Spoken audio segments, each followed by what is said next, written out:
شریعت کا حکم یہ ہے کہ اگر کسی مسلمانوں کے کسی خطے پر غیر مسلم حملہ آور ہوں تو سارے مسلمانوں پر جہاد فرض ہو جاتا ہے، الاقرب فالاقرب کر کے، یعنی سب سے پہلے اس خطے کے ساتھ رہنے والے جو مسلمان ہیں ان پر جہاد فرض ہوتا ہے۔ اگر وہ کافی نہ ہوں تو ان کے برابر، وہ کافی نہ ہوں تو ان کے برابر۔ اس لحاظ سے جو قریب کے ممالک ہیں ان کے اوپر جہاد فرض ہے، لیکن ساتھ ساتھ یہ بھی ہے کہ جہاد بقدر استطاعت فرض ہوتا ہے، جس میں جتنی استطاعت ہو وہ اسی استطاعت کے مطابق جہاد میں شریک ہو، لہذا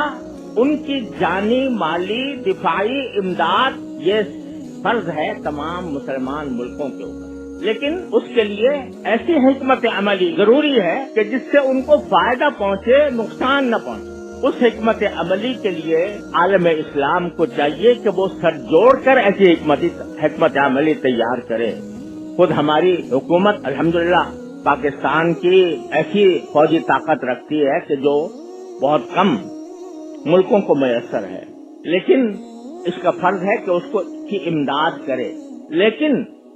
امداد کرے ایسی حکمت کے ساتھ کہ جس سے اس کو فائدہ پہنچے، نقصان نہ پہنچے، اور اس کا طریقہ اس طرح نہیں ہے کہ برسر عام جا کر ان کے گھر پہ جا کر میزائل داغ دیے جائیں، بلکہ اس کے لیے حکمت عملی کی ضرورت ہے۔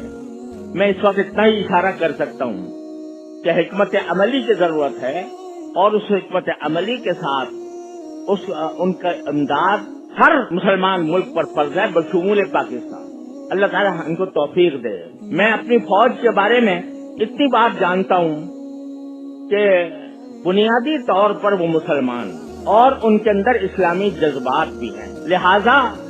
یہ بات مجھے مستبعد لگتی ہے کہ وہ اس معاملے میں بالکل خاموش بیٹھے ہوئے ہوں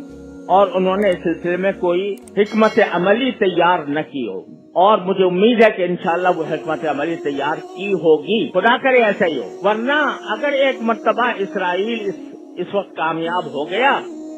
تو وہ صرف فلسطین تک محدود نہیں رہے گا، وہ پورے علاقے کو اپنی لپیٹ میں لے لے گا، اور یہ ایسا سانپ ہے